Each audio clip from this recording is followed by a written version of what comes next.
Dr. David Bradshaw is professor of philosophy at the University of Kentucky. In addition to his many scholarly articles, he's probably best known for his book, Aristotle, East and West, Metaphysics and the Division of Christendom, published by Cambridge University Press. I was grateful for the opportunity to spend some time recently with Dr. Bradshaw and for his willingness to sit down for this interview. So without further ado, I hope you'll enjoy this episode from my interview with Dr. David Bradshaw.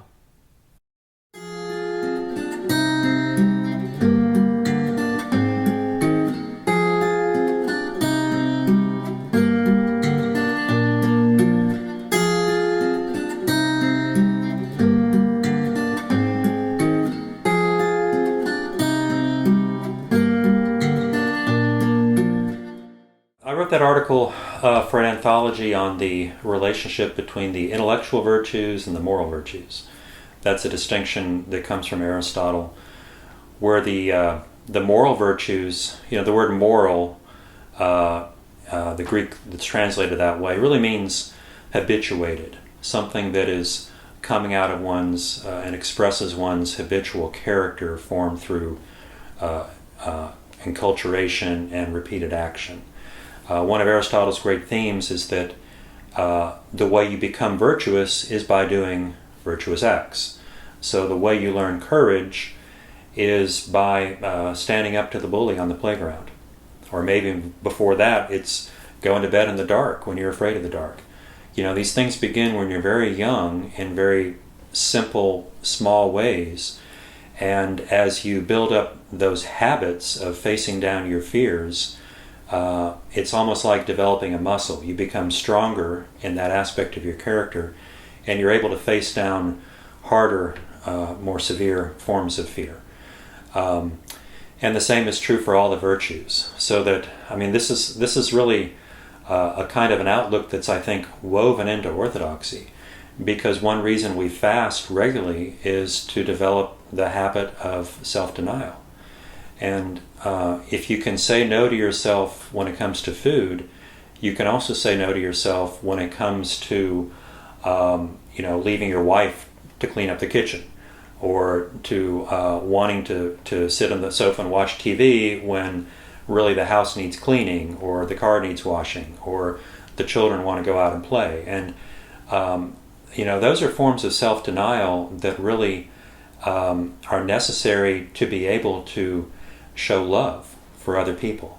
You have to be able to say no to what you want to do.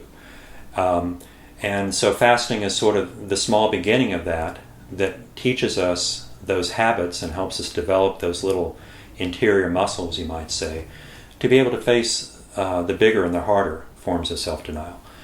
All of that is very much how Aristotle thought about the virtues, and it became part of the kind of the common stock of ancient wisdom about the moral life.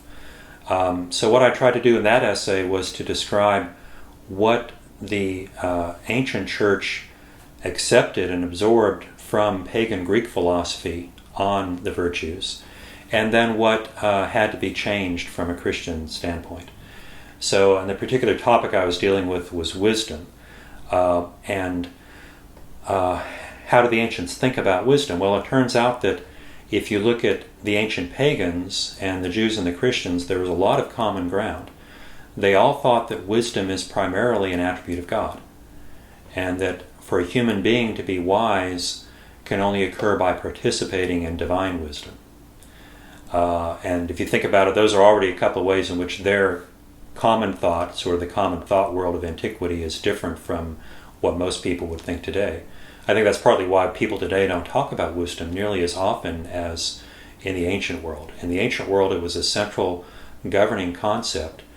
And a third element of common ground you find between the pagans and the Christians is that wisdom requires that full development of character through the moral virtues. In other words, wisdom is not simply an intellectual trait, it's a broadly expressed and formed moral trait. So that to become wise, you have to also become courageous, and you have to have self-denial and temperance and self-control. You have to have generosity and other virtues. the biggest difference really comes at the point of, well, what are those other virtues?